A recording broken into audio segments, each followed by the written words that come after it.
Juno Foz had never expected that a single line of text, hidden in a defunct archive folder and triggered by a spilled cup of coffee, would overturn his entire universe. He was an employee, albeit a low-ranking one, at the Galactic Bureau of Interplanetary Classification. Officially, the Bureau existed to keep track of every planet, star system, comet, and rogue asteroid in the known cosmos. Unofficially, it was a monstrous labyrinth of paperwork, misfiled forms, and contradictory regulations that left employees in a constant state of mild panic. Juno had always prided himself on being good with details. He never missed a section in a form, never misapplied a departmental stamp. He read the fine print on memos and coded his personal notes by color, priority, and date. That tidiness had always protected him from trouble, until now. He worked in a cramped cubicle on the 38th floor of the Bureau's main tower, a colossal spire known as the Quantified Citadel. Somewhere on that floor, an automated device was supposed to incinerate old documents that had been flagged as redundant. However, due to a scheduling mishap that relabeled the incinerator as temporary data preservation, piles of rotting bureaucratic records languished for decades. Juno spent his days sifting through the paper mountains, scanning them into the digital system, categorizing them by likely useless, potentially useless, and we're not sure. Better keep it. On that fateful afternoon, he had been sipping a particularly strong galactic coffee. One moment, he was balancing it on the edge of a suspiciously titled box labeled Class Row Death World. The 102. Destroyed or myth? The next, he elbowed the cup. The coffee tumbled, and the steaming liquid splashed across the scanning console. The machine hissed, spat a spark, and lit up in flashing red. Juno recoiled, half expecting an explosion, but instead the console coughed electronically and displayed a single sentence in bold. Accessing restricted record, Earth. He blinked, uncertain whether it was some glitch. Then more text scrolled across the screen. Warning, Class RO Death World. Unauthorized viewing prohibited. Juno had heard passing references to Earth, but always as a rumor told by bored archivists or as a punchline in staff gatherings. It was said to be a mythical planet that once appeared on official star maps, only to vanish under suspicious circumstances. Tales insisted it was inhabited by bipedal creatures so reckless they welcomed lethal weather patterns with open arms and even named storms after people. Others claimed that these creatures drank liquid that burned the insides of lesser species. Still others insisted Earth was a cautionary tale invented to discourage interns from forging data. Everyone knew Earth wasn't real.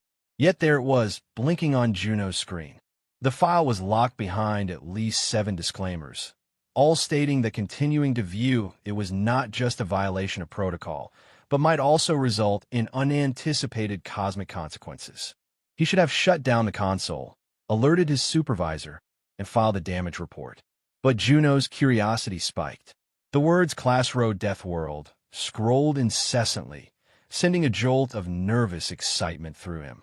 He remembered hearing bizarre stories, that Earthlings set their food on fire before consuming it, that they had not one but dozens of conflicting governance systems, and that they'd invented a media form known only as reality TV, a phenomenon so baffling it had driven a lesser star system insane.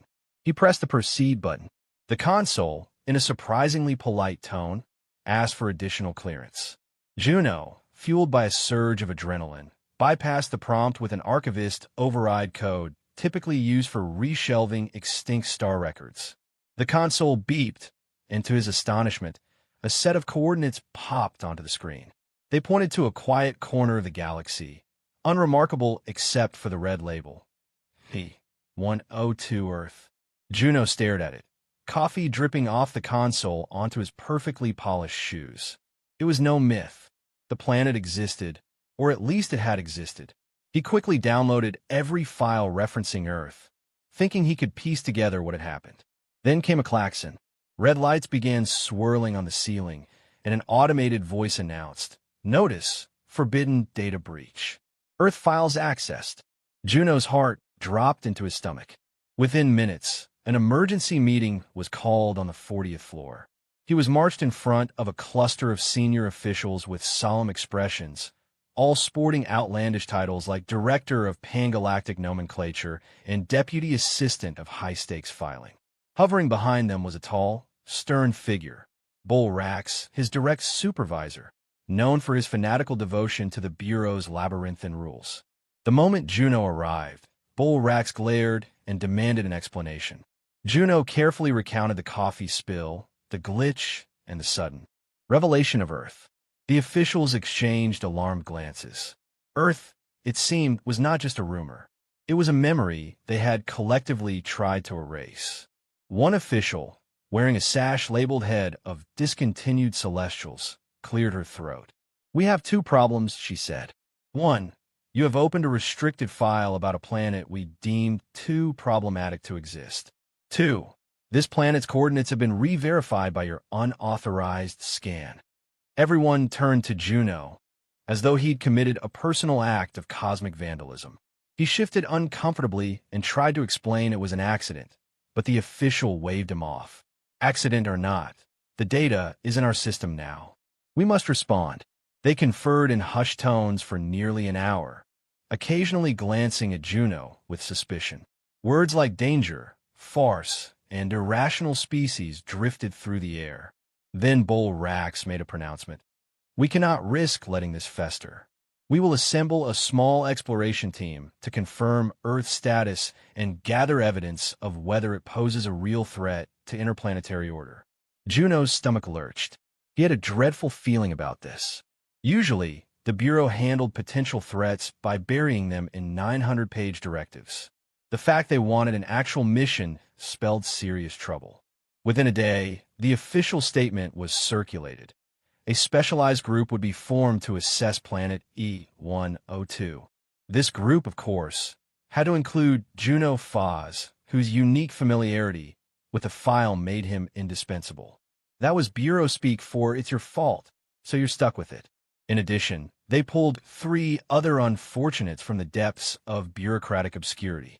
The first was Oral Dumb, an interplanetary engineer renowned for his intricate knowledge of archaic machines, but who had never actually piloted anything beyond a simulator. The second was Graham Gigiez, a 6-armed liaison officer whose job mainly involved drafting apology letters in official events, and who harbored a phobia of direct eye contact. The final addition was a snarky drone AI that had once been an office assistant, codenamed Mio, but referred to simply as Mio or the drone.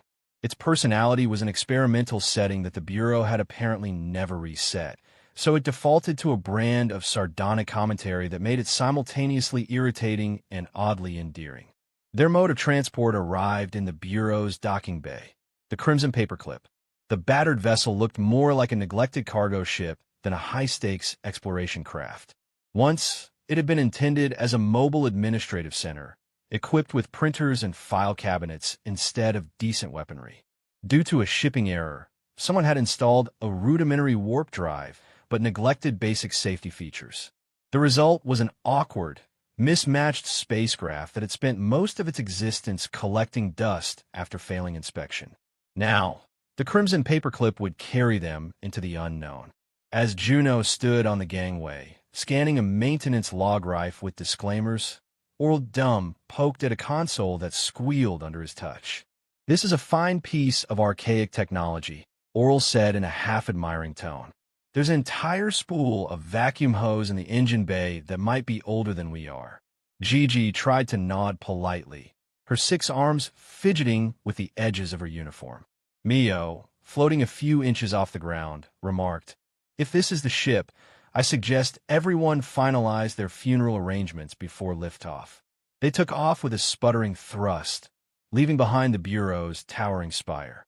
The engine made a noise reminiscent of a large, exasperated donkey. Juno took a seat at a console that mostly displayed error codes.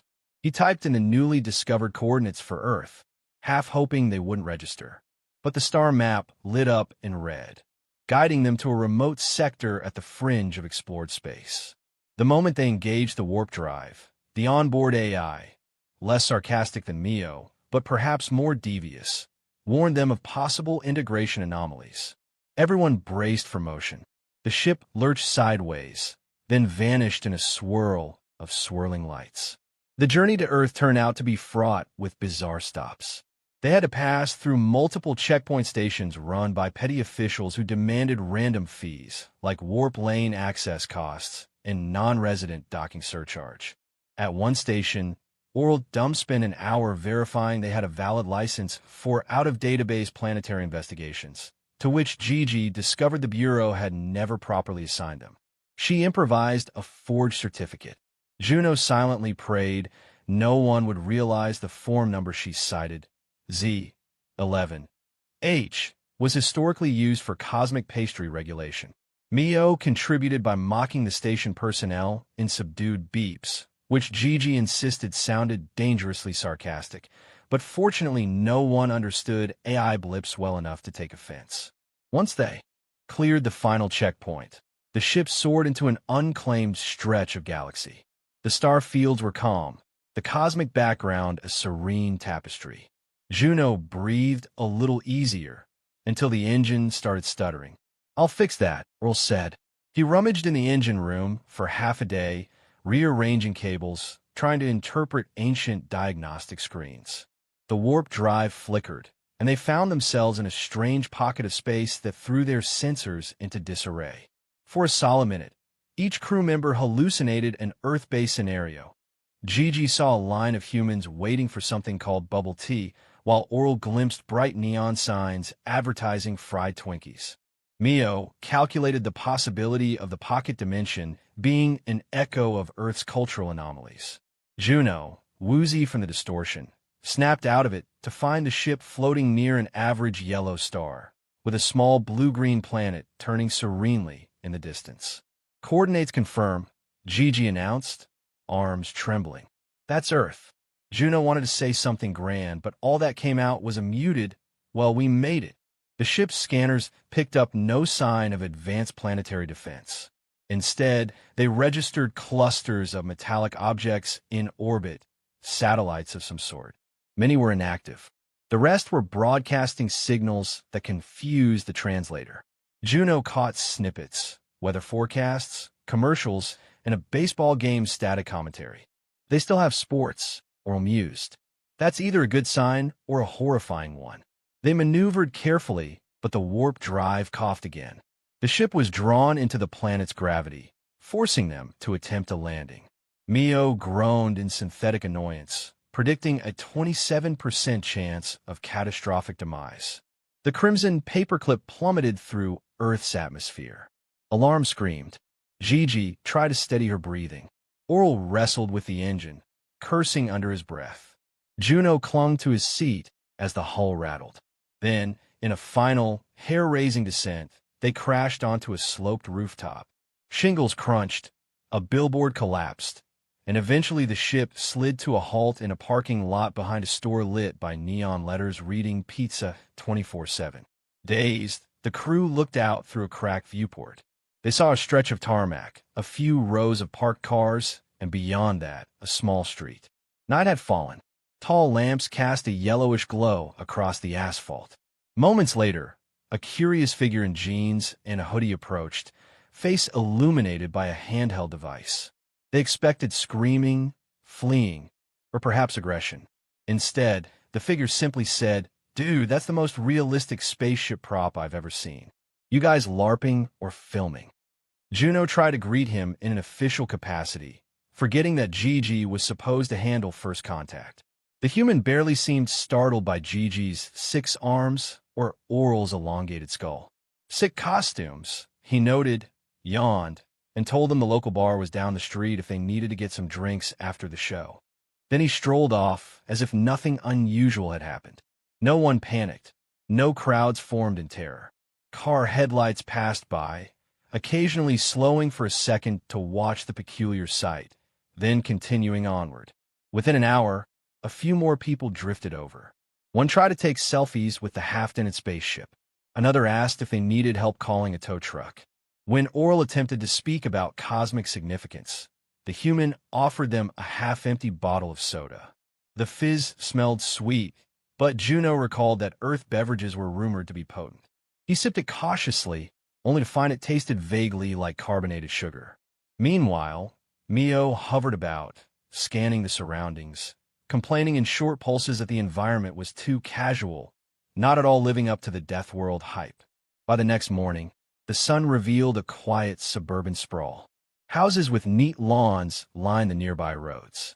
Gigi ventured out, each of her arms holding an emergency translation device. She approached a local resident, an older woman in a robe, who was busy sipping coffee. The woman greeted Gigi with a cheerful morning and offered her a pastry.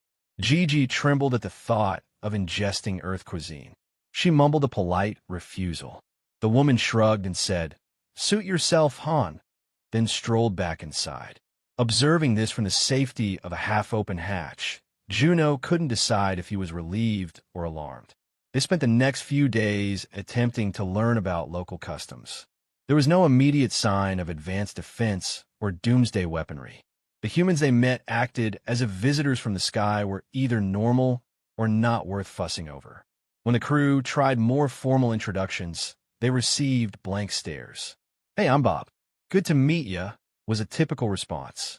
Bob might ask if they were wearing contact lenses to achieve those alien eyes, or if they had a social media handle.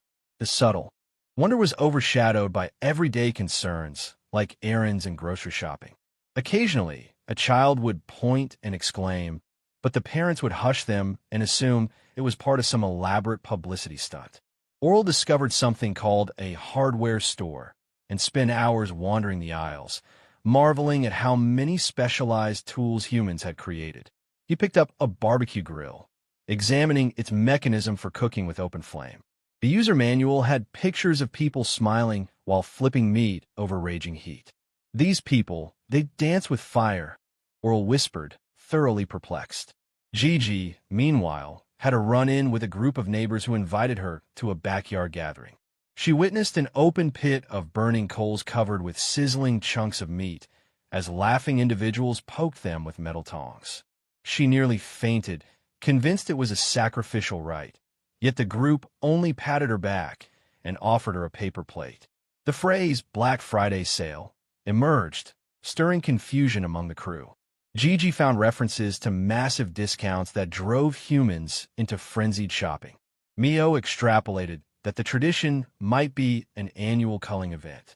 When they witnessed the actual sale, crowds rushing into stores at ungodly hours, competing for limited goods, often with shouting, Gigi concluded that Earthlings thrived on chaos for sport. Juno tried to keep logs of these cultural anomalies, but every day brought new baffling sights. People drank coffee by the liter. They discussed politics passionately, then turned around and laughed at memes about cats. They had entire television channels devoted to cooking, others to polka music or reruns from decades prior, as though they revered their own cultural artifacts and loops. On the seventh day, a secure message arrived for Juno. The Bureau had discovered, through the same glitchy network that had triggered the alarm, that Earth's coordinates were reinserted into official records. The senior leadership was spooked. The missive read, in no uncertain terms, that the crew must deploy a device called the Nullifier Supreme. This mechanism, an advanced form of reality scrubber, was designed to erase or scramble data about a planet if it was deemed too dangerous or too disturbing to remain known. Juno stared at the instructions, heart pounding. The nullifier was basically a final solution to hide Earth's existence again. If the species truly threatened the cosmic order, or if the Bureau simply found Earth too nonsensical to be tolerated, they would wipe it off every star map, burying it once more in myth. He presented this to Gigi, Oral, and Mio in a huddle behind a grocery store. Gigi grew pale. "But these humans aren't attacking us. They're weird, but not monstrous." Oral pointed out that the planet had no unified sense of protocol. If discovered by other star systems, who knew what chain of events could unfold? Mio provided the stark reminder that the Bureau rarely cared about moral nuance. They cared about controlling knowledge. If Earth was a liability, it would vanish from official channels. Juno felt torn. He had begun to see Earth not as a savage domain, but as a place whose mania and contradictions oddly worked in its own favor. People here didn't let the bizarre overshadow day-to-day life. Still, they had orders. The instructions demanded that they find a patch of neutral ground, somewhere with minimal official oversight, to set up the nullifier and broadcast the erase signal. The device would scramble all references to Earth in Bureau databases and possibly all connected networks across the galaxy. This was exactly the type of bureaucratic overreaction Juno had always dreaded. But refusing meant committing a career suicide, potentially labeled as a traitor. The rest of the crew felt similar dread. They decided they would attempt to fulfill the directive, but remain open to any feasible excuse that might avert it.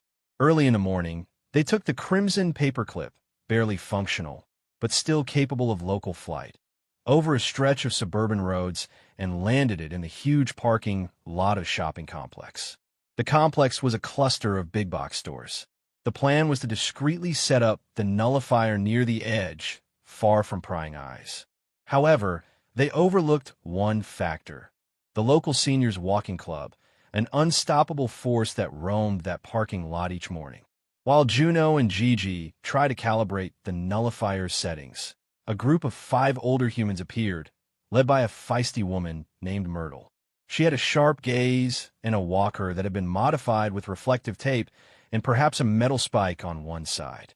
She demanded to know why these kids, Juno was over 200 star cycles old, but physically less lined than typical humans, were messing around in the parking lot. Juno tried to respond with an official line about geological surveys, but Myrtle caught him off guard, jabbing the walker near his shins. "Don't you lie to me, Sonny. I know you're not from here. I can tell from those eyes." 2 of her friends moved in with shopping carts, forming an impromptu blockade. Oral nearly dropped the nullifier. Mio hovered around, beep laughing at the fiasco. Gigi froze, paralyzed by the direct eye contact. Myrtle and her group demanded that the crew leave. They insisted it was bingo day and that the parking spots near the front were for the seniors who arrived early. A comedic standoff ensued. The drone Mio tried to neutralize the confrontation by playing soothing audio, but that only startled Myrtle into swinging her walker. Gigi squeaked and darted aside, all 6 arms flailing.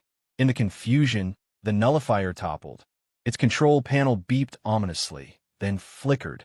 Myrtle jabbed her walker at random, striking the device. It sputtered, attempted to power up, then died with a faint whir. Juno, half-crouched behind shopping cart, realized with horror and relief that the nullifier was damaged beyond immediate repair.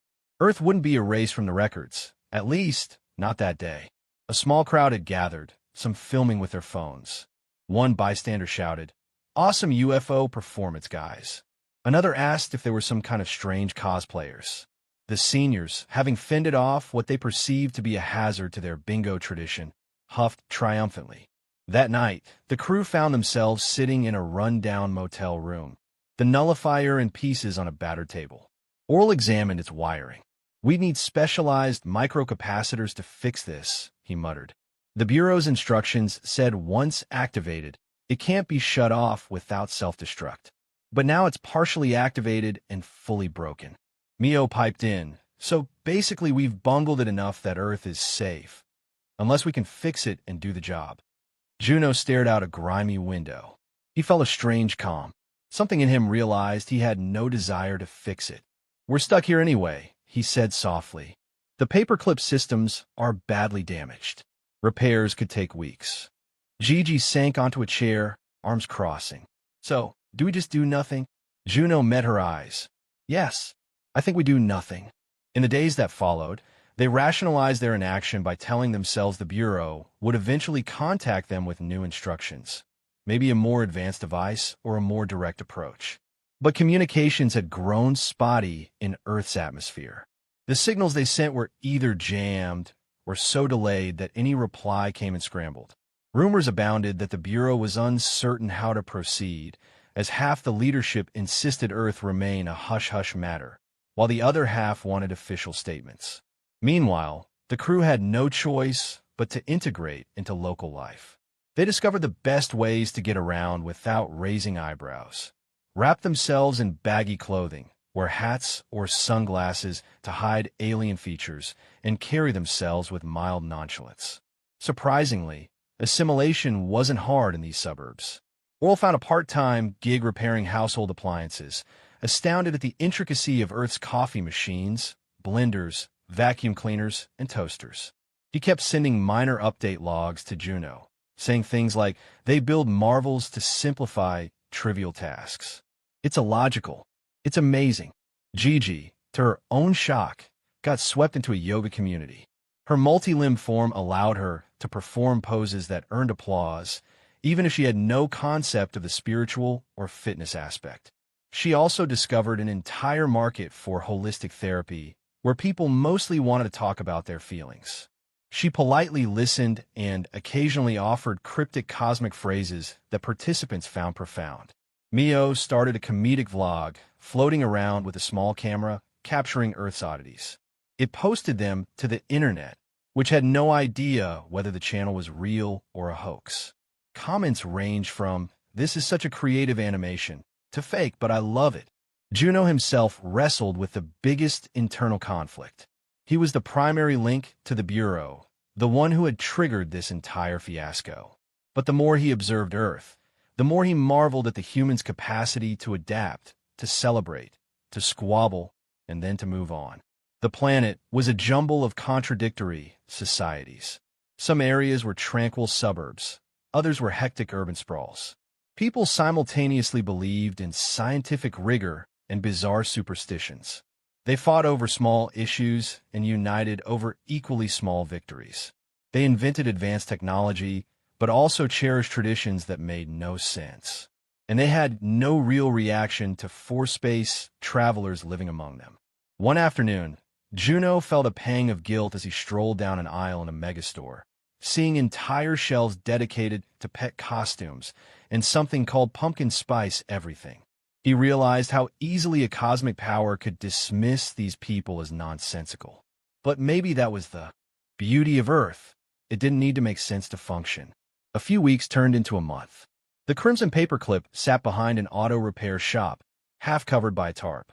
They'd used the ship's universal fabricator to pay for repairs by quietly providing the shop's owner with some futuristic tools. The arrangement was unspoken. He assumed they were eccentric geniuses.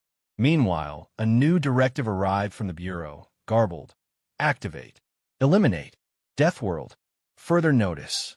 It was unclear if they meant eliminate the planet or just the data. Perhaps that was intentional.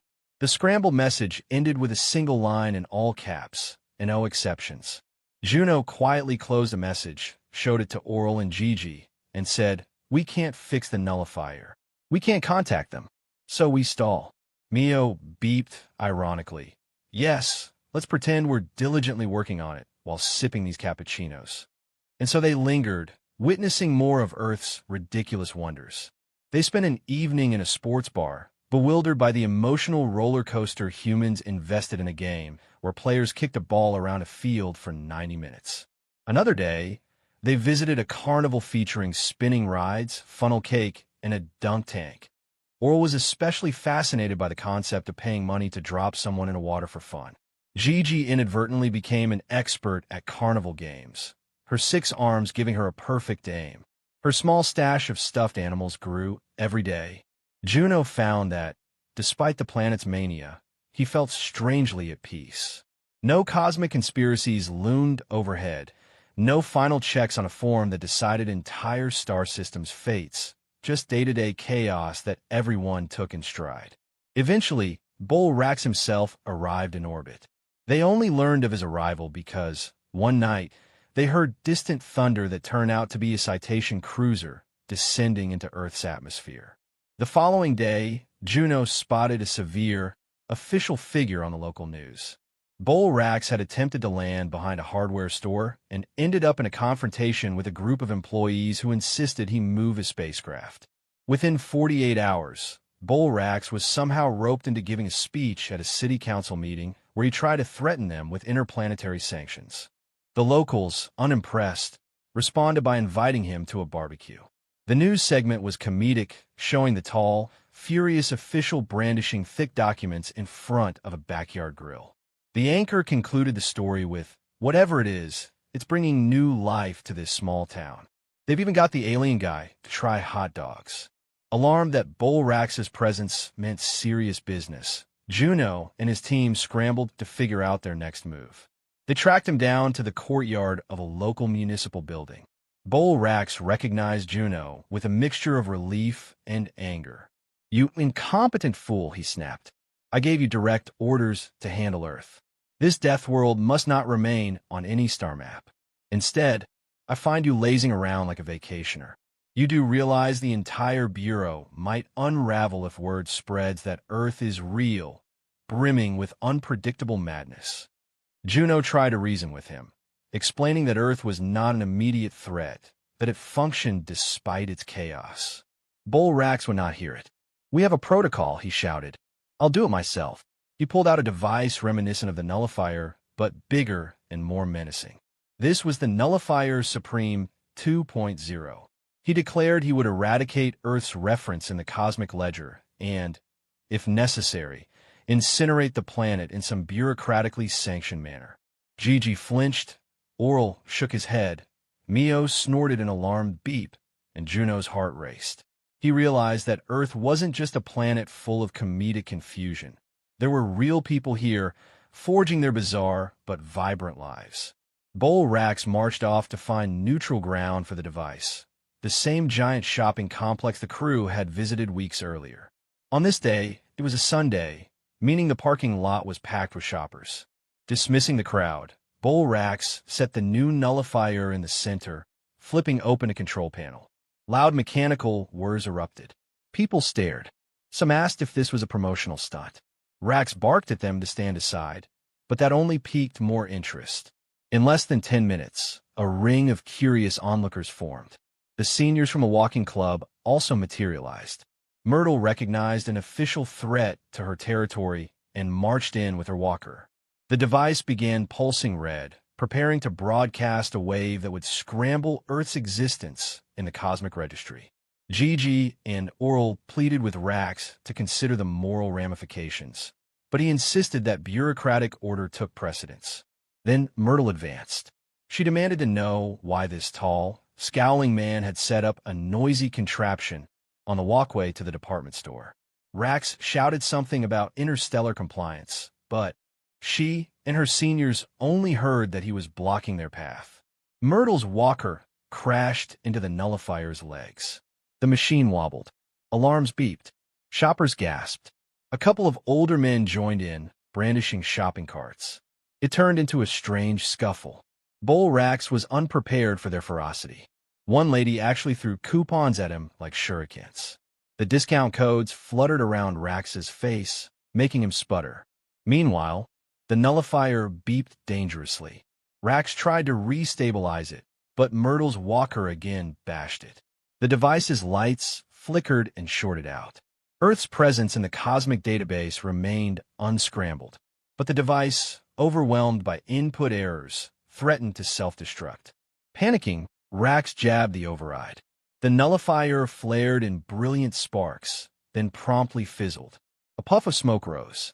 The entire confrontation lasted under 5 minutes, culminating in Rax standing in the midst of battered coupons and sideways shopping carts. A smattering of applause came from onlookers who assumed it was some kind of elaborate performance. The local news crew, already on the scene, caught the entire fiasco on camera. Later that night, the clip went viral, labeled Alien Bureaucrat vs. Senior Citizens. Who will win? The universal verdict. The seniors had emerged victorious once again. In that anticlimactic moment, Bolrax realized he was defeated by Earth's most unassuming defense system, a group of older humans fiercely protecting their right to convenient parking and bingo appointments. The cosmic might of the Bureau had wilted beneath the unstoppable force of mundane stubbornness. No official procedure or advanced device stood a chance. Juno, breathless from watching the chaos, approached Rax as the crowd dispersed. Gigi gathered the remnants of the nullifier, or looked on in mild relief. Mio recorded everything for posterity. Rax glared at Juno, then at the humans who were returning to normal shopping routines. "This planet is insane," he muttered. "They have no fear. They topple my device with a few shoves and a walker." Juno found empathy in that moment. "It's not that they have no fear," he said softly. "They just have their own brand of living. They see the ridiculous every day. They incorporate it into their normal. And if you push them, they'll push back with whatever they have: a shopping cart, a coupon, a walker." Rax surveyed the parking lot, the broken remains of the nullifier, and the uninterested crowd. A sense of futility washed over him. He had tried to do exactly what Bureau protocol demanded, and Earth had thoroughly humiliated him. Nothing more was said about destroying Earth that day. Instead, Rax, somewhat in shock, allowed himself to be led to a nearby bench. A random passerby offered him a soft drink. He tasted it and winced at the sweetness, muttering, "This could corrode starship plating," which made the man laugh. He was given a handful of coupons for discounted burgers. Rax stared at them, perplexed. "Is this some form of universal currency?" he asked. Juno suppressed a smile. In the following weeks, Rax stayed on Earth, presumably to salvage some veneer of control. But he found himself bogged down by the planet's casual acceptance of strangeness. He tried to file official complaints, but local city offices merely shrugged. He threatened to implement planetary quarantine, yet humans simply turned the conversation into jokes about corny sci-fi movies. Meanwhile, he couldn't get a decent connection to send a scathing report back to the Bureau. The official he did manage to contact was so baffled by Rax's frantic descriptions that they concluded Rax must be pranking them. Over time, the tension eased, replaced by a grudging acceptance. Rax found a small apartment above a pizzeria, where the floors trembled each time the pizza oven roared.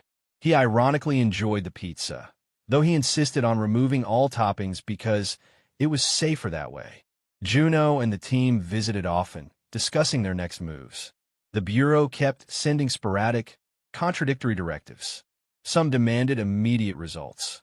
Others seemed to bury the mission under red tape. The more chaos emanated from Earth, the more the top leadership likely wanted to forget the entire fiasco. Eventually, the Crimson Paperclip was fully repaired. Oral, brimming with curiosity, actually installed an Earth-made air conditioner in the ship just to see if it would function in zero gravity. Gigi collected postcards from local shops, proclaiming them cultural artifacts. Mio's comedic vlog had garnered a small following worldwide, though many believed it was a creative hoax.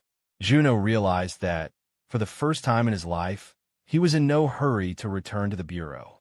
Earth, for all its nonsense, was refreshingly direct about its chaos. The Bureau's chaos was hidden behind official stamps and complicated forms. One evening, the crew plus Rax sat behind a diner that operated 24 hours a day. Neon lights buzzed overhead, and a passing thunderstorm flickered in the distance. They each held a mug, coffee for most, tea for Gigi. Mio chirped ironically about how the planet smelled like cinnamon and potential litigation. Rax sighed, looking uncharacteristically humble. He gazed at the swirling clouds, where lightning occasionally flashed. "I came here to erase you," he said to Juno, though the admission was more directed at the planet. "But now, I can't even figure out how to phrase the final report." Juno smiled, swirling his coffee. "Maybe you don't. Maybe Earth's entire defense is that it's too complicated and contradictory to fit neatly into a bureaucratic category. We keep calling it a death world because it defies standard logic, and yet it functions." Rax shrugged. "Yes, it does. Infuriatingly." But there was a softness in his voice, as if he'd realized the unstoppable cogs of the Bureau had ground to a halt in the face of suburban bingo clubs and discount coupons. The group watched a raccoon scuttle by, rummaging through a trash bin. Gigi shook her head.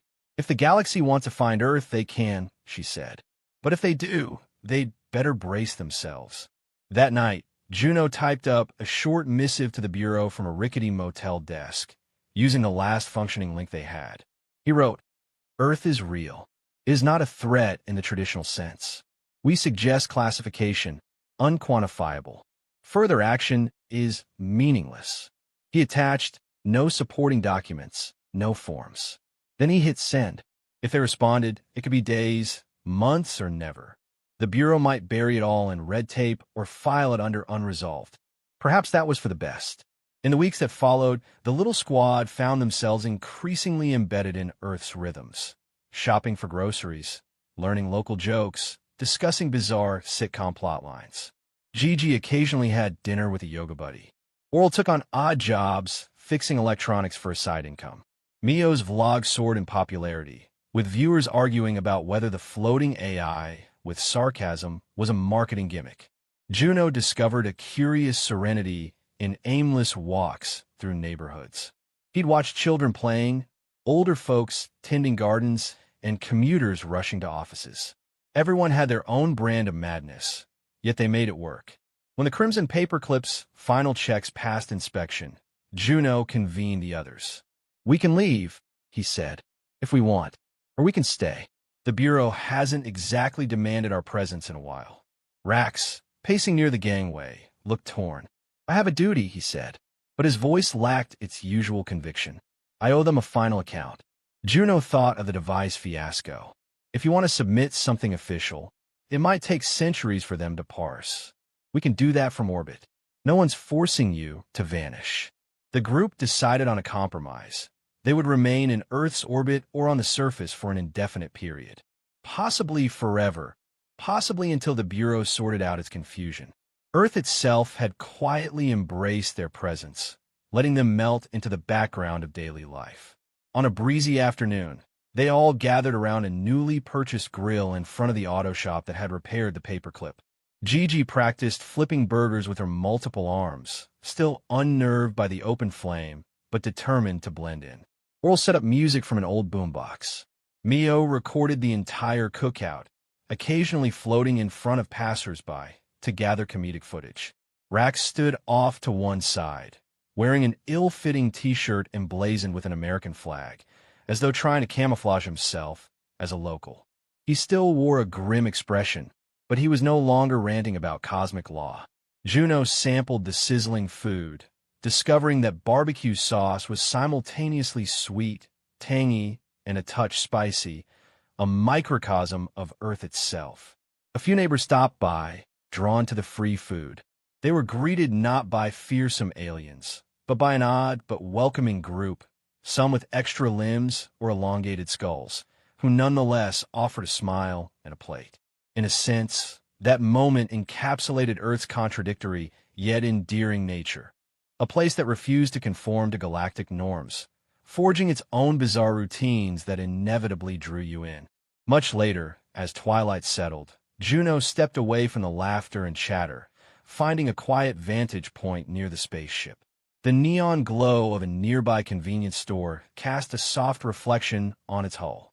He watched cars pass in the distance. In the sky, a plane blinked. Another piece of Earth's puzzle. The humans had their own flying contraptions, albeit limited to their own atmosphere. Step by step, these people had developed everything from drive-through restaurants to space telescopes. They might not be rational by the Bureau's standards, but they were undeniably resourceful. He felt someone approach. It was Rax, carrying 2 bottles of some local beverage. He handed one to Juno and gazed at the suburban sprawl. For a moment, neither spoke. Then Rax sighed. "I used to think planets like Earth needed to be tamed by the bureaucratic order, or else they'd bring ruin to themselves and others. But they've somehow existed and thrived, forging alliances with each other or ignoring each other as needed. Maybe they don't require us to label them." Juno smiled. They don't. That's their secret. They might not even care if the rest of the galaxy knows about them or not. They have their own mess to sort out. Rax sipped the beverage, winced at the sugary bite, then looked out at the traffic again. It's a terrifying thought that a civilization could run on confusion and still survive. Juno chuckled. "Well, I guess that's Earth." The two returned to the grill, where Oral was elaborating on the best way to fix a sputtering lawnmower. Gigi was teaching a neighbor some alien yoga technique that made them giggle uncontrollably. Mio was capturing it all, making snide commentary about the apex of advanced species interacting. In the distance, thunder rolled. Another evening storm brewed, but no one hurried inside. Lightning flashed, revealing a row of chain stores across the street and a giant billboard proclaiming, "Huge sale. Everything must go." Juno took a breath, tasting the moist air. Tomorrow, perhaps, they'd resume repairing the crimson paperclip's final warp circuits. Or maybe they wouldn't. Earth had a way of rerouting your plans. Days turned to weeks, with the Bureau gradually shifting from urgent messages to sporadic, contradictory notices. One demanded a 900-page fill-out on Earth's classification, but it arrived incomplete. Another informed them that all Death World references were under review. Meanwhile, Earth hardly noticed or cared about cosmic bureaucracy. Its inhabitants had more pressing concerns: mortgages, local sports rivalries, the latest viral dance challenge, the scandal of a city official found hoarding garden gnomes, and so on. This unwavering forward motion of life, both trivial and profound, became the crew's new normal. Perhaps eventually a formal starship would arrive with bureaucrats more prepared than bull racks, brandishing fully functional nullifiers or official proclamations. Maybe Earth would be forcibly integrated into the cosmic ledger, regulated by law and order. Or, quite possibly, the moment the newcomers landed, they too would be offered a hamburger from a flaming grill, pelted with coupons by indomitable seniors, and then find themselves quietly staying for reasons they couldn't quite articulate. Earth, after all, was neither friend nor foe. It was its own brand of a logical sanctuary, scaring away those who demanded sense. Such was the planet they had discovered, the mythical death world that refused to die, that greeted potential conquerors with cheap coffee and local gossip, that dismantled bureaucratic juggernauts with mild indifference and an unwavering capacity to adapt. Juno Faz, Oral Dumb, Gigi, Mio, and even Bull Racks found a home of sorts here, at least for now. No one knew how long it would last or what the ultimate galactic ramifications might be. But in that uncertain present, Earth welcomed them into its mad tapestry, offering a front-row seat to countless nonsensical wonders. And for once, the universe and the Bureau had to wait for an answer that might never come. Manning stepped off the transport shuttle, boots meeting the smooth landing platform of Orion 9 with a soft thud. The station's exterior gleamed under the planet's pale, copper sunlight, every curve of its architecture meticulously designed by the Aseri, an alien species known for their fluid engineering style. He paused to take in the sight. Tall spires of shimmering metal spiraled upward, reflecting faint copper light across broad walkways. A few Aseri workers in streamlined jumpsuits hurried past, casting curious glances at the newcomer. Humans were recent members of the Galactic Assembly, and some of the older races had yet to grow accustomed to them. He adjusted the strap of his duffel bag, scanning the immediate area for any sort of welcoming committee. Back on Earth, he had been given a straightforward assignment: travel to Orion 9, assist in repairing the outpost's malfunctioning atmosphere processors, and provide mechanical expertise for other small-scale maintenance. But as he stood there, surrounded by a bustle of alien motion, couldn't shake the sense that this was more than just another job site. The planet's warm, copper-tinted air and the whispery architecture felt like an invitation into a realm far different from anything he had ever known. "Specialist Manning," came a voice from behind him. He turned to see a female Aseri approaching. She was tall and athletic, her skin tinted an opalescent blue with faint, star-like patterns along her arms. Silvery white hair was styled in a loose braid, draping over one shoulder. Her dark eyes were large and curious, reflecting intelligence and warmth. She wore a sleek uniform of black and gray that hugged her figure, the subtle insignia on the collar indicating a rank of coordinator. "Please, call me Ree," he responded, dropping the formal tone. "I'm not one for pomp and ceremony." She smiled. "I'm Rena Tallis, the lead research coordinator here. Welcome to Orion 9. I trust your journey was pleasant." Her English was precise, aided by a universal translator integrated into her collar, but there was a hint of melodic lilt that suggested her native tongue was far more fluid. "Long, but comfortable enough," Ree said. He offered a handshake, something that still felt oddly formal in these alien contexts. Rena glanced down, then gently accepted, her palm cool against his. He noticed a faint tingle at the contact, a subtle static charge or something akin to it. "This way, please." She gestured toward a set of translucent doors that slid open with a graceful hiss. "We'll get you settled in the main atrium. Afterward, I'll show you your quarters. Once you're comfortable, we can discuss the mechanical issues we're facing." He hefted his bag and followed her inside. The corridor was lined with reflective panels that gave everything a soft, otherworldly glow. She explained that much of the architecture used advanced alloys that helped regulate internal temperatures, essential for a planet whose atmosphere contained elements that could corrode standard metals over time. Ree listened, both amused and intrigued. This was exactly why humans were invited here. The outpost technology kept failing in ways the Aseri hadn't anticipated.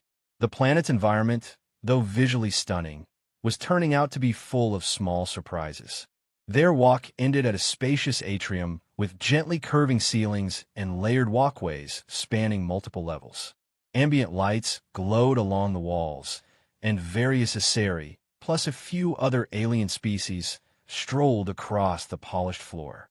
A mild hum of conversation and distant mechanical drone filled the air. In the center was a large fountain, water cascading over crystalline structures that refracted the coppery light into subtle rainbows.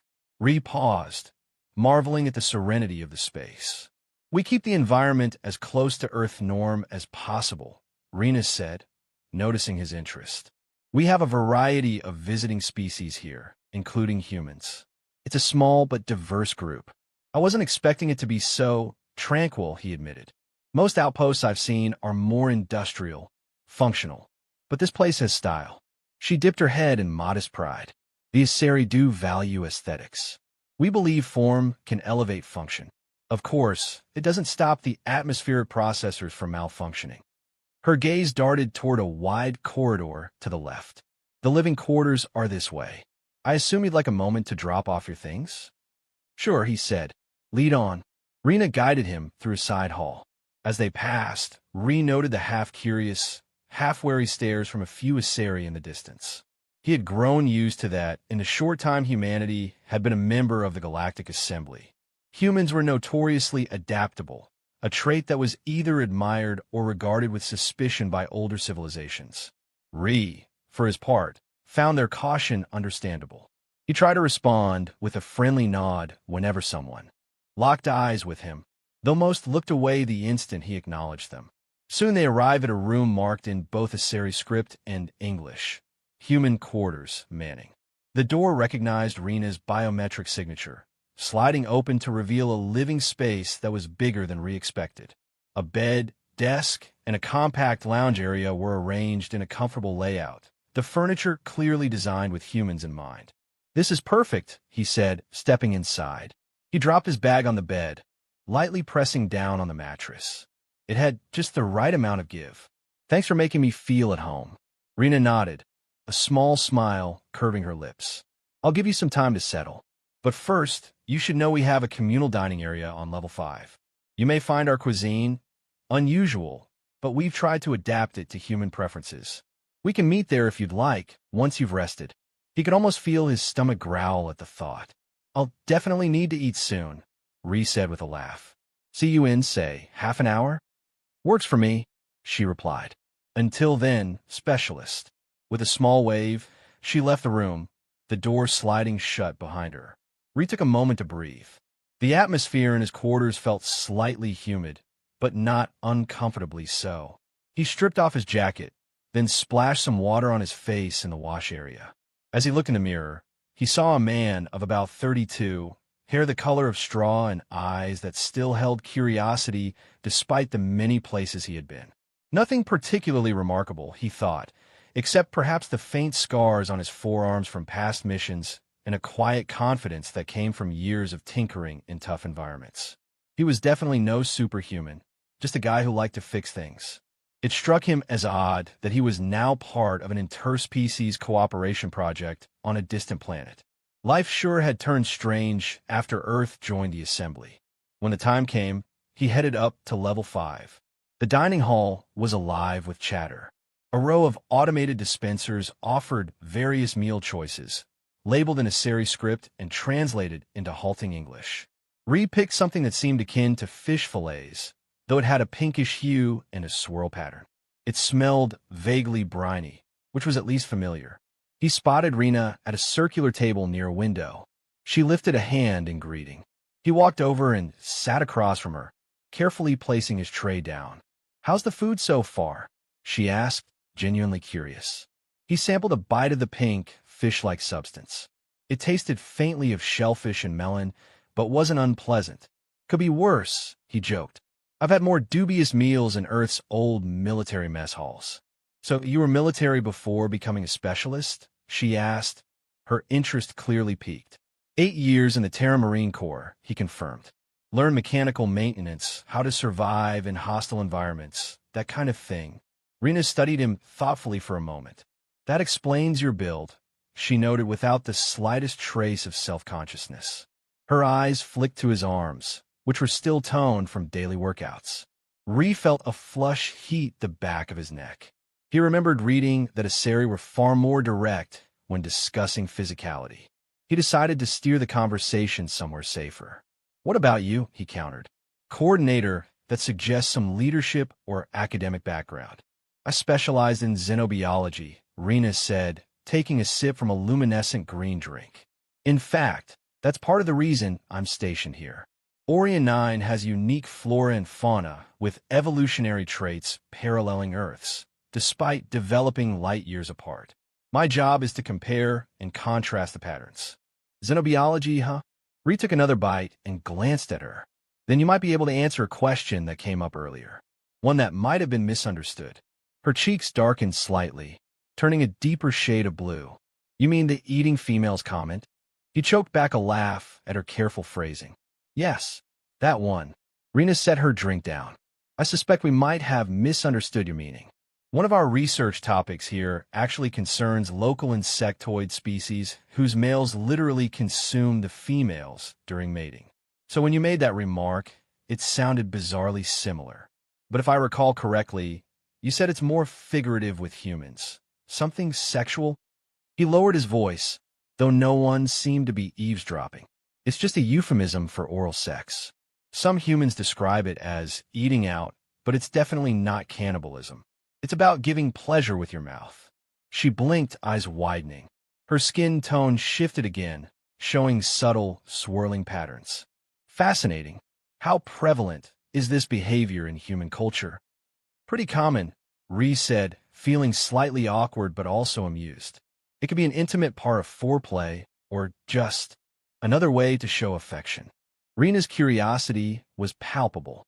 "It's more intimate than the mating behaviors I've seen in some species. Do you think you'd be willing to discuss it more? Perhaps in a professional context?" She paused, realizing how it sounded. "I mean, purely academic, of course." He smirked. "We can talk about it, sure. I'm an open book, especially if it helps your xenobiology research.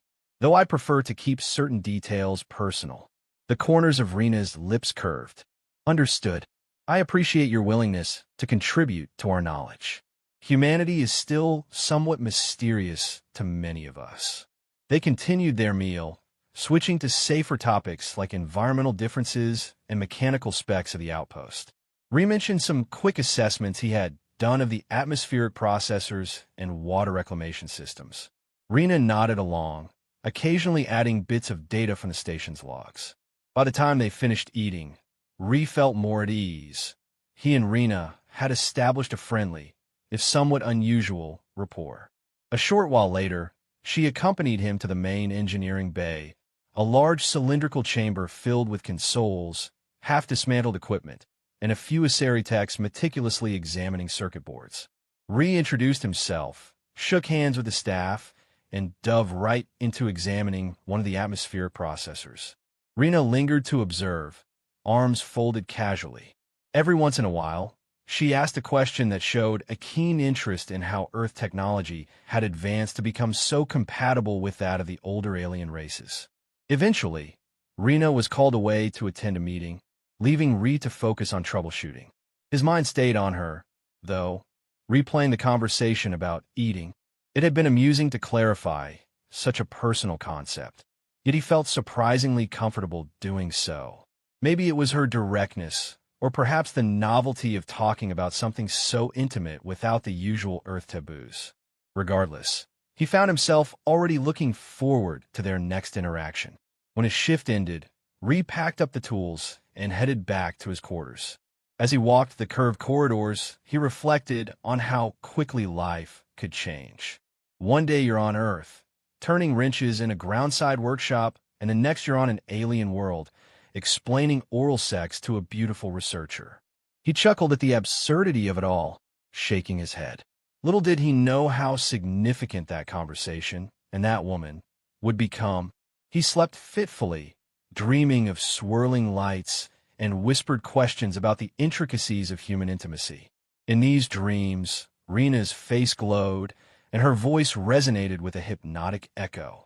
When he woke the next morning, he felt that the line between dream and reality was thinning on Orion 9, and he wondered just what kind of scientific and emotional discoveries lay ahead.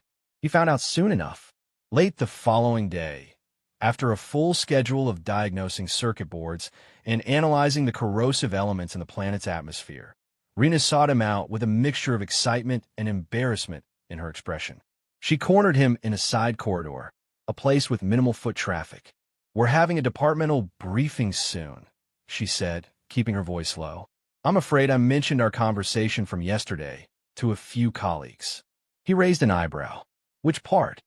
She grimaced. "The part about how humans, eat their mates." Strictly scientific context, of course. Despite himself, Ree burst out laughing. "I guess my reputation's going to precede me here." Rena's blush grew more pronounced, making the star-like patterns on her cheeks shimmer. "I'm sorry, I didn't realize it would spread so quickly. You see, Dr.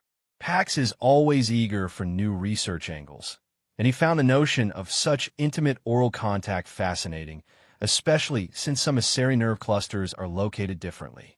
It became quite the discussion point." Ree exhaled, humor fading to mild concern. "Well, I guess if it's for science, I'll brace myself for questions." She touched his arm gently, a brief contact that sent a slight tingle up his skin. "Thank you. I truly didn't mean to put you in an awkward position." Her sincerity was evident. "I appreciate your understanding. In the meantime, we can keep your private details private. Just know a few scientists might approach you with inquiries." He nodded. "Got it. I'll prepare a polite statement." They stood there for a moment, silence stretching. Ree found himself aware of how close they were. The corridor was narrow, the lights overhead casting a warm glow on Rena's features. For the first time, he sensed a flicker of mutual attraction. Maybe it was the way she looked at him, with both curiosity and something else he couldn't name. She stepped back, clearing her throat. "Anyway, I should get going. The briefing starts soon." He watched her depart, her hips swaying in that graceful Aseri manner. Left behind in the corridor, he realized he was smiling. Something about this planet, or perhaps something about Rena, sparked an excitement in him that went beyond professional. He wasn't naive. Relationships in an alien environment could be complicated, but curiosity and attraction had a way of overriding caution, a trait that, ironically, made humans so successful and so unpredictable. The next few days settled into a routine of sorts. Ree spent his mornings examining hardware failures, patching corroded circuits, and updating the station's environmental systems to withstand Orient IX's climate. Afternoons were often spent in discussions with the Aseri science team, explaining how human engineering philosophies might help them adapt. Rena hovered at the periphery of these sessions, occasionally interjecting insights about the planet's mineral composition and how it affected machinery. When they weren't working, they shared meals and increasingly candid conversations.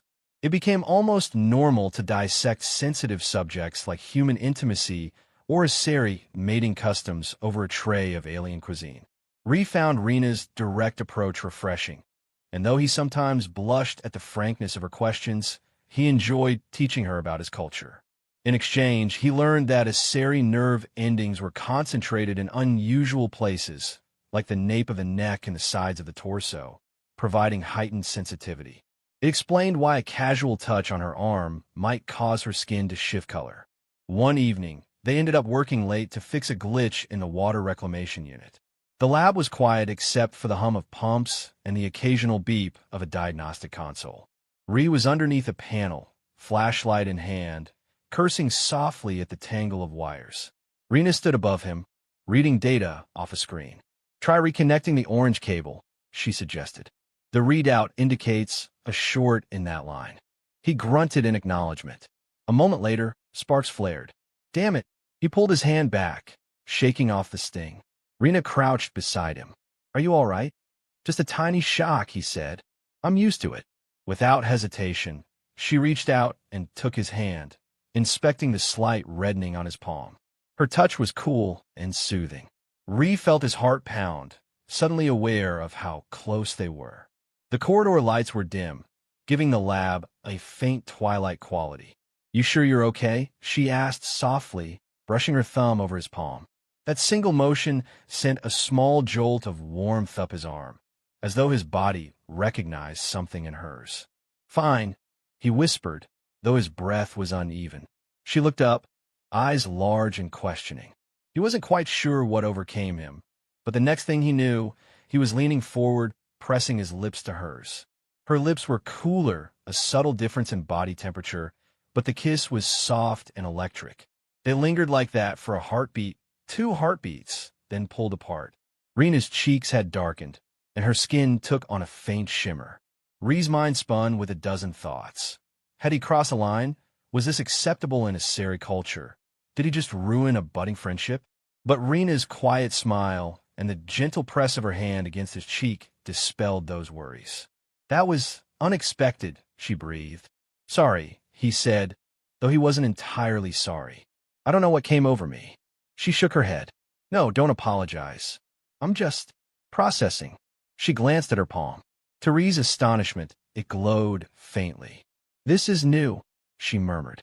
"Aseri's skin can shift color, but this sort of luminescence is unusual." He reached out, a tentative finger tracing the edge of the glow. "Does it hurt?" "No," she said, marveling at it. "It's almost pleasant, like a gentle surge of energy." They stared at each other in the subdued light of the lab. Ree felt a sudden realization that there was something more than simple attraction at play here. The synergy between their bodies was tangibly unique. He remembered how humans were often cited as biologically flexible, able to adapt to novel conditions. But could there be something about Rena's physiology that resonated with him on a level beyond normal?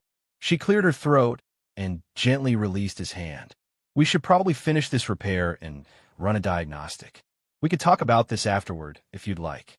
"Yeah," he agreed, forcing himself to concentrate on the job. A rush of thoughts tugged at him. Curiosity, worry, excitement. The moment they had just shared seemed to crack open a doorway to something unpredictable and potentially profound. They got the unit running before midnight and parted ways, each lost in private thoughts. Ree didn't sleep much that night, his mind cycling through the memory of her luminous skin and the soft pressure of her lips. He also wondered if there would be any unintended consequences for them. Surely, cross-species contact wasn't forbidden, but it was definitely something official logs rarely detailed. He could only hope they'd maintain control of the situation, especially if the station's leadership got wind of it. But secrets never stayed hidden for long on a small outpost. The next morning, Rena discovered that the glow on her palm hadn't faded. If anything, it grew more pronounced, moving up her wrist in subtle patterns reminiscent of swirling nebulae. Alarmed yet intrigued, she ran a self-scan in the xenobiology lab, only to find that her cellular activity was heightened, as though triggered by some benign catalyst. She called Ree in for comparison scans. Before either realized it, Dr. Pax had joined them, eyes glittering with academic excitement as he took readings. "This is extraordinary," he murmured, analyzing a holographic display that compared Rena's baseline vitals with the new data. Your cells appear to be engaging in a mild symbiotic reaction with certain biochemical compounds. Ree rubbed the back of his neck, feeling exposed. Wait, does that mean our kiss caused this? Potentially, Dr. Pax said, not tearing his gaze from the data. Some humans carried biochemical markers that might trigger unique responses in a physiology. Rena, have you experienced any discomfort? She shook her head. It feels surprisingly pleasant, just warm bursts of energy. My senses feel enhanced. Dr. Pax nodded, half talking to himself. Fascinating. We need more data points. Ree, would you allow us to take a sample of your saliva and possibly run a deeper scan of your body? Nothing invasive. Ree looked to Rena, uncertain. She offered a small nod, silently indicating that it was his choice. He sighed. All right, for science's sake, but let's keep this discreet, yeah? They agreed. However, Director Haven, the official in charge of the outpost, soon learned about the anomaly. Ree and Rena were summoned to a high-level meeting in a conference room surrounded by transparent panels overlooking the planet's copper desert. A handful of other scientists listened in as Dr. Pax presented his findings. The director was tall, older, with deep blue skin and elaborate metallic stripes on his uniform that signaled his rank. He seemed calm and calculating as the data scrolled across a hollow screen. Intriguing, Director Haven said, his gaze flicking from Rena's glowing wrist to Ree's uncomfortable stance. If confirmed, this phenomenon could have broad implications. We've struggled to adapt certain medical treatments to a biology. But if a synergy with human compounds exists, imagine the breakthroughs. Ree cleared his throat. With respect, sir, I'm not sure I like the sound of humans being turned into lab experiments. Rena and I, this was personal. Haven offered a thin smile. Of course, no one intends to intrude on your privacy. Still, we have a duty to explore beneficial avenues, especially if they can help countless lives. Would you consent to allowing Dr. Pax and the xenobiology team to study the effects in a controlled environment? Rena glanced at Ree. She wore a thoughtful, conflicted expression. If it remains voluntary and respectful of boundaries, I'm open to collaboration. But we need clarity on how this data will be used. Nothing is decided yet, the director replied, hands folded behind his back. We must remain cautious. Symbiotic relationships can be powerful but unpredictable. I'll authorize a preliminary study. In the meantime, keep this matter confidential. We don't want speculation to spread. They left the meeting with mixed emotions. On one hand, Ree felt protective of the private connection developing between him and Rena. On the other, he recognized the potential good that could come from applying these discoveries to medicine or other fields. Rena's stance mirrored his own, excitement tempered by the desire to maintain autonomy. Over the next few days, Rena's physical changes advanced. The glow extended further along her forearms, and her sensory acuity improved to the point where she could sense slight temperature shifts or even the subtle electromagnetic fields around certain equipment. Ree noticed that after they spent more time in close contact, kisses, embraces, or even just hand-holding, he too felt subtle changes like heightened alertness and quicker reflexes. It wasn't as visually dramatic as what Rena experienced, but it was enough for Dr. Pax's scanners to pick up shifts in his metabolic rate. News inevitably leaked in partial whispers. Some said Ree was infecting Rena, while others believed it was a miraculous enhancement. A few Asari researchers nervously eyed Ree, as though he were some biochemical anomaly waiting to unleash havoc. But a handful of them, including Dr. Pax, seemed on the verge of unstoppable curiosity, speculating about harnessing this synergy on a wider scale. Rena fielded a barrage of questions, many uncomfortable, but she handled them with calm professionalism. One afternoon, Ree was calibrating a newly repaired water filtration module when he overheard a snippet of conversation between Director Haven and another official. The words military application and symbiotic soldier enhancement drifted to his ears. Ree's stomach tightened. Was the outpost leadership really considering weaponizing whatever was happening to Rena and him? The idea made him uneasy. He recalled the age-old story of scientific breakthroughs being twisted for destructive ends. That night, he confided in Rena, who had asked him to visit her quarters. Her room was more spacious than his, with a large window overlooking a copper canyon lit by Orion IX's moonlight. She'd changed into a flowing robe that accentuated the faint luminescence along her arms. When Ree told her what he heard, her expression darkened. "I had hoped we could direct the research toward medical uses," she said quietly, pacing near the window. "If the leadership wants to exploit it for military advantage, we may have a serious moral conflict on our hands." He nodded, stepping closer to place his hands gently on her shoulders. The contact caused a soft ripple of glow to flow from her skin. "Maybe we could talk to DR, Pax, or with some of the others. Show them that the synergy is rooted in more than just biochemical data. It's not a formula you can bottle for warfare. It's personal, emotional." She turned to him, eyes reflecting the moonlight. "I believe so too. Our bond isn't something that can be mass-produced or forced. But they'll try to reduce it to just chemistry." They stood there in the hush of her quarters, the tension of the conversation replaced by a sense of closeness. Ree brushed his fingers along the back of her neck, a known sensitive spot for a Sari. She shivered and leaned into him, the shimmer intensifying along her spine. He kissed her softly, and she parted her lips to kiss him back, an exchange that flooded them both with warmth. In that moment, the outside politics, the concerns of militarization, and the station's watchful eyes all faded away.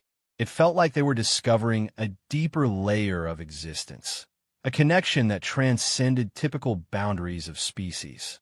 Later, they lay side by side, gazing at the shifting patterns on the ceiling, a reflection of the station's external lighting system.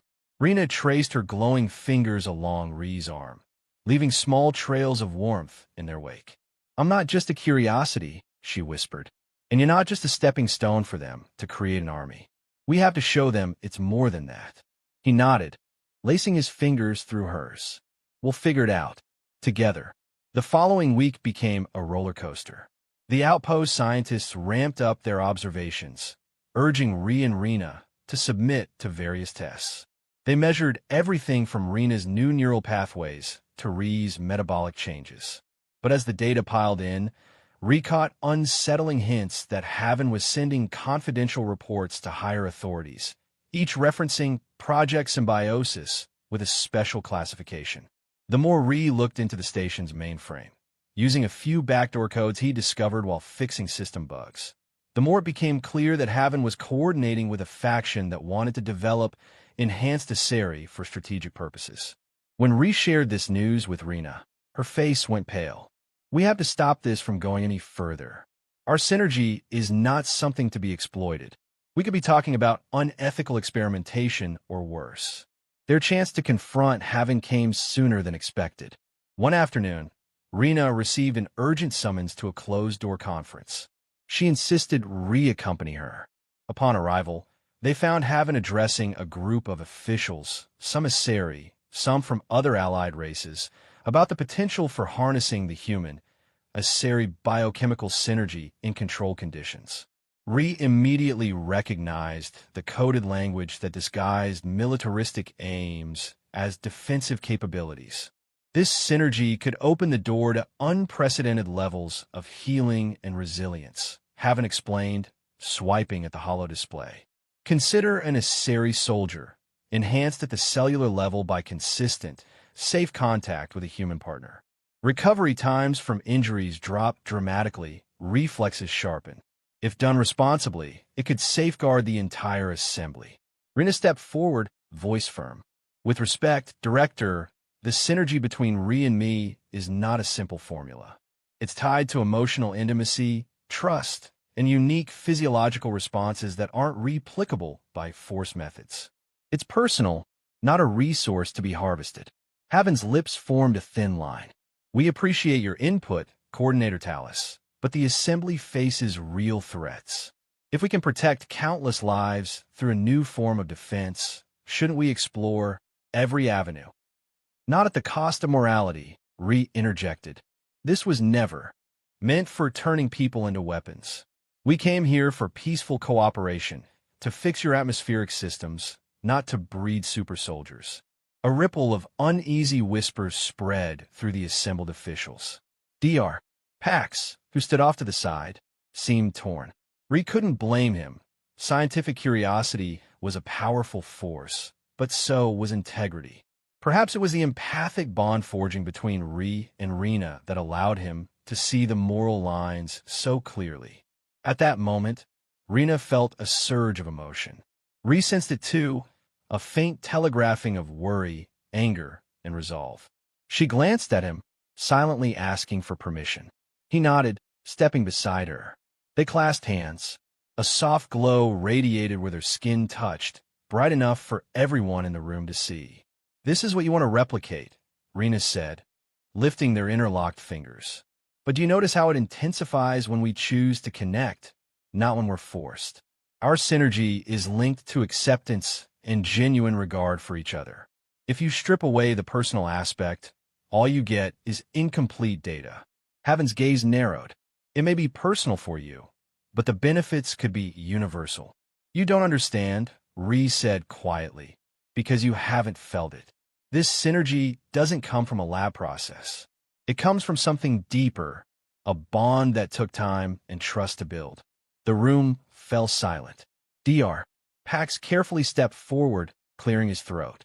"If I may," he said, voice cautious, "my data supports the notion that mutual emotional states can affect the biochemical exchange.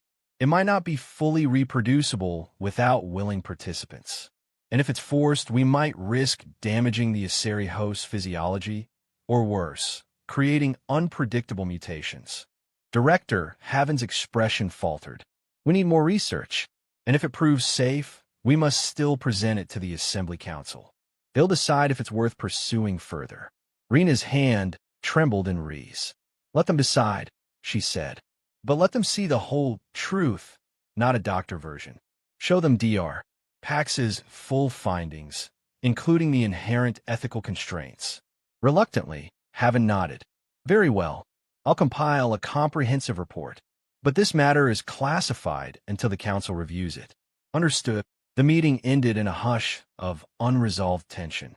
Ree and Rena exited together, relieved at least that a more transparent approach would be taken. Yet both knew the fight wasn't over. Bureaucracy could twist facts, and with the potential for tremendous power at stake, shadowy interests might push their agendas behind closed doors. Outside the conference room, Dr. Pax caught up to them. He looked apologetic, as though aware of how precarious the situation was. "I'm sorry if I fueled the flames of speculation," he said. "I never intended for this to become about soldiers or weaponization. I only wanted to explore the science."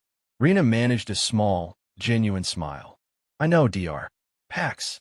Your research has been groundbreaking, and it's not your fault if others try to misuse it."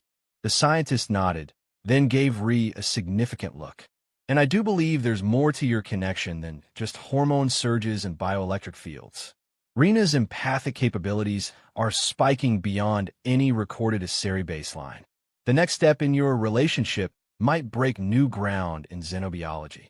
Ree exhaled slowly, one step at a time.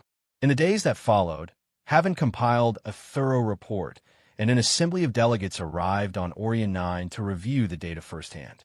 Ree and Rena prepared to demonstrate the effects of their synergy in a controlled environment, focusing on the healing and empathic aspects rather than anything that could be exploited militarily. The tension on the station was palpable, but there was also hope. If they could steer this discovery toward benevolent uses, cures for diseases, better cross-species understanding, it might become a milestone of unity. When the delegates finally convened in a large circular atrium overlooking Orion IX's majestic landscape, Ree and Rena stood before them.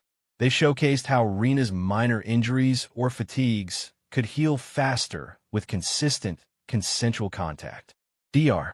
Pax displayed scans of neural patterns that lit up whenever they touched, indicating shared emotional resonance. It was more than raw data. It was a living testament to interspecies connection. Some delegates were visibly moved, while others appeared worried about the potential arms race. But eventually, after much debate, the majority voted to redirect Project Symbiosis toward peaceful applications, focusing on medical breakthroughs, environmental rehabilitation, and fostering deeper cultural ties between Earth and Asari. There was no ironclad guarantee that no faction would ever try to subvert the research, but at least for now, Ree and Rena had steered the outpost, and perhaps the entire assembly, away from a militaristic path. The next few months were a whirlwind. Ree and Rena became unofficial ambassadors of the Synergy, giving joint presentations, assisting in test trials for healing therapies, and exchanging knowledge with cross-species medical teams.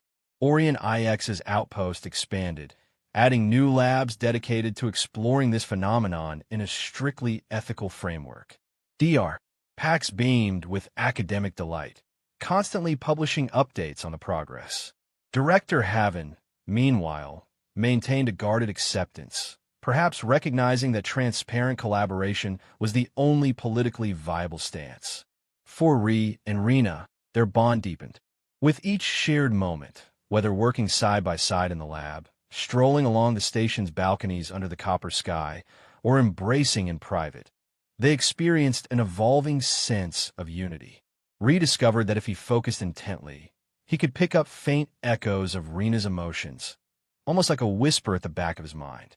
She, in turn, found her tactile sensitivity heightened, not just physically, but in how she perceived the emotional states of those around her. It was as though they were forging a new dimension of empathy that bridged species lines. Word spread throughout the assembly, drawing interest from humans back on Earth who wanted to see how one of their own had forged such a remarkable connection. Eventually, an official invitation came from Earth's Interstellar Relations Council, requesting that Rena visit to share her experiences and collaborate with Terran scientists. Ree was also invited to join as her companion, solidifying their roles as cross-species liaisons. On the day of their departure, the outpost gathered in a communal hall to bid them farewell. Dr. Pax offered a heartfelt tribute. "We've witnessed something truly transformative here. Two individuals, two species, bridging gaps we once believed unbridgeable. May this be just the beginning of a grand alliance that helps all races thrive." Rena stood at Ree's side, hands clasped. The luminescence along her arms and cheeks shimmered faintly in the bright overhead lights. She wore a simple, flowing Asari garment, while Ree had donned casual but presentable clothing in Earth style. They both gave short, humble speeches, thanking the station for its support and promising to return with new insights. Then came the final boarding call for the shuttle that would take them to the larger starship orbiting Orion 9. As they walked through the docking tunnel, Rena leaned close to Ree. "I can sense your excitement," she murmured, the corner of her mouth curving into a playful grin. He squeezed her hand gently. "Better get used to it. Earth can be overwhelming, but I can't wait to show you around." They found seats in the shuttle's passenger compartment, feeling the low hum of engines powering up. As it lifted off, Ree caught one last glimpse of Orion IX's copper desert through the porthole. A wave of nostalgia hit him, surprising him with its strength. He realized that the planet, the outpost, and everything they had experienced there had left a permanent mark on him. He hoped that same spirit of open-minded curiosity and cooperative progress would guide humanity and the Asari going forward. Rena sensed his thoughts, offering him a reassuring smile. The empathic bond, though still subtle, allowed them to communicate in ways no words could fully capture. A wave of calm, a gentle conviction that what they were doing was right, flowed between them.